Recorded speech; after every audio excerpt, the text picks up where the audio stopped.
sir, this is our presentation. Growth e-commerce business model in action. First is B2B or also known as business to business. Ito naman is transaction between two businesses. Example po dito is yung Lazada Supplier Portal. Ang Lazada Supplier Portal ay nagko-connect ng merchant and suppliers.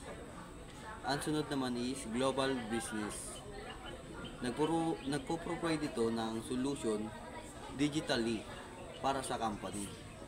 Bakit both sila ang napili ko?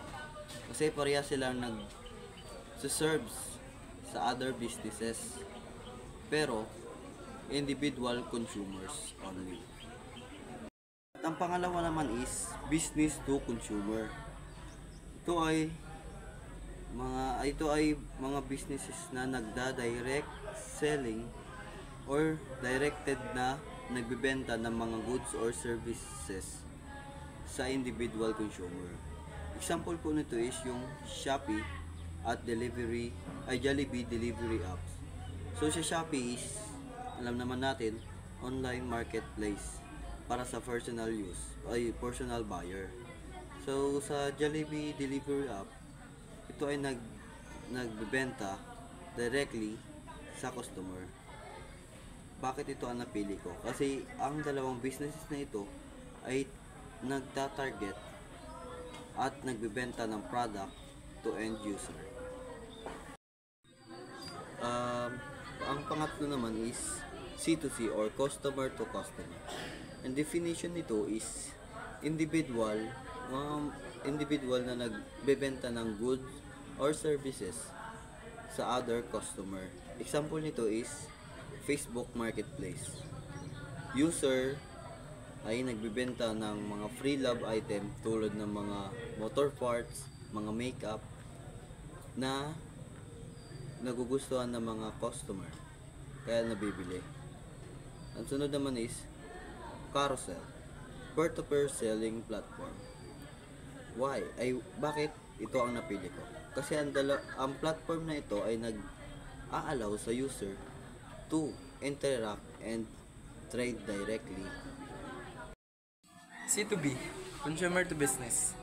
Definition: individuals offer products or services to business.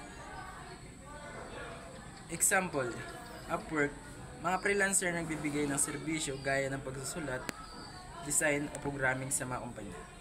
Pangalawa dito, Shutterstock, mga creator nagbibenta ng kanilang mga litrato, video o disenyo. Bakit gumagawa ng value ang consumer na binibili ng kumpanya? Kasi may mga kakayahan, talento at ideya ang mga tao na kailangan ng mga kumpanya.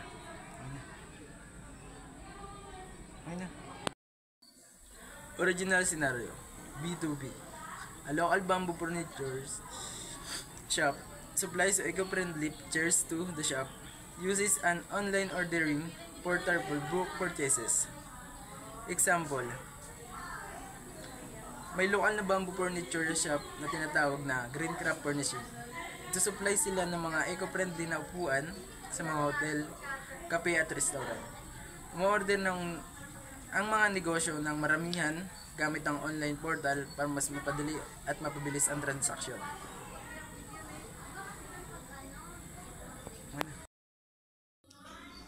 Original scenario, B2C. A small clothing brand sells a handmade t-shirt through Instagram. They deliver directly to individual customer nationwide. Example, may maliliit na clothing brand na tinatawag na Trends by Media.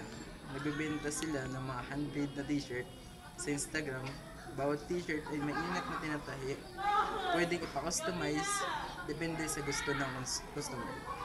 Umorder ang mga tao, direct message, tapos ipapadala ang order kahit sa sulok ng Pilipinas. Original scenario, C2C. A student sells used books online through Carousel to fellow students. Payment and pick-up are arranged directly via chat. So, dito is parang student na nagbebenta ng used books sa ibang students gamit ang Carousel. Direct silang nag-uusap para sa bayad at nakuha. Original scenario, C2B. A graphic designer posts logo design online and gets hired by Start. The designer offers creative work that companies purchase. So, dito naman is isang graphic designer na nag-aalok ng creative work like logo, designs online, and then ang companies or startups ang bumibili ng service nila. Conclusion. E-commerce model show how digital platforms connect buyers, and each model helps different market participants create value online. Understanding this helps businesses choose the right digital structure.